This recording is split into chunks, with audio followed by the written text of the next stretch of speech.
नमस्कार, स्वागत है आप सभी का न्यूज 21 में। मैं हूं आपके साथ उमंग माथुर। अब आइए नजर डाल लेते हैं खबरों पर जो कि आ रही हैं अन्य राज्यों से। हरियाणा के मुख्यमंत्री नायब सिंह सैनी सोमवार को संगरूर पहुंचे, जहां उन्होंने शिरोमणि अकाली दल के वरिष्ठ नेता सुखदेव सिंह ढींढसा के निधन पर गहरा शोक प्रकट किया। सीएम सैनी ने ढींढसा परिवार से मुलाकात कर उन्हें सांत्वना दी और कहा कि सुखदेव सिंह ढींढसा के जाने से पंजाब की राजनीति को अपूरणीय क्षति हुई है। उन्होंने याद किया जब भाजपा और शिरोमणि अकाली दल के बीच गठबंधन था, तब वे खुद परविंदर सिंह ढींढसा के चुनाव प्रचार में संगरूर आए थे। मीडिया से बातचीत में नायब सिंह सैनी ने लुधियाना उपचुनाव को लेकर कहा कि पंजाब की जनता भाजपा को लाने का मन बना चुकी है।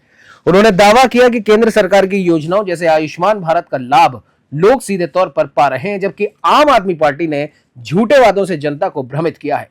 संगरूर से धर्मवीर सिंह की रिपोर्ट। ढींढसा साहब एक बहुत बड़े नेता, समाज सेवक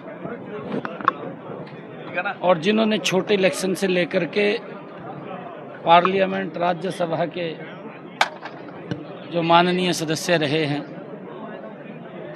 पार्टी के विभिन्न पदों पर जिन्होंने काम किया है, मेरे काफ़ी लंबे समय से ढींढसा साहब से ताल्लुक़ रहे हैं। मुझे बेटा जब चुनाव लड़ रहा था, उस चुनाव में भी आने का मुझे अवसर मिला था,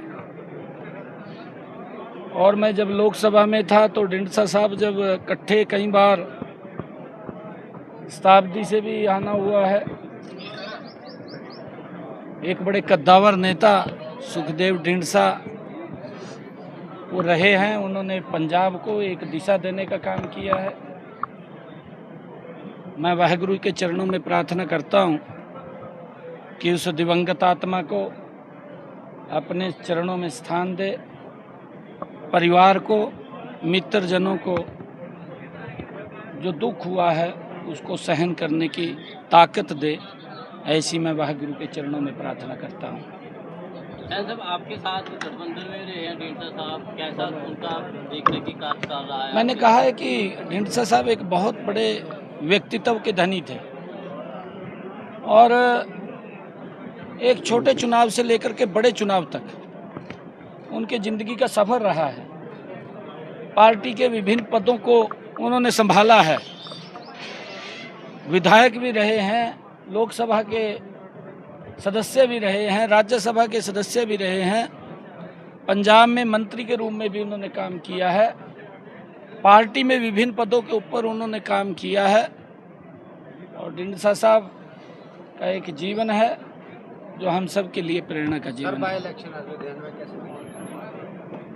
देखिए, क्योंकि यहाँ पंजाब में जो सरकार चल रही है वो झूठ के दम के ऊपर सरकार बनी थी और झूठ लगातार परोसने का काम कर रही है। दिल्ली के अंदर उनका पर्दाफाश हो गया है, क्योंकि झूठ लंबे समय तक नहीं चलता। पंजाब के लोग समझ चुके हैं, पंजाब में अब इनका कोई जनाधार नहीं रहा।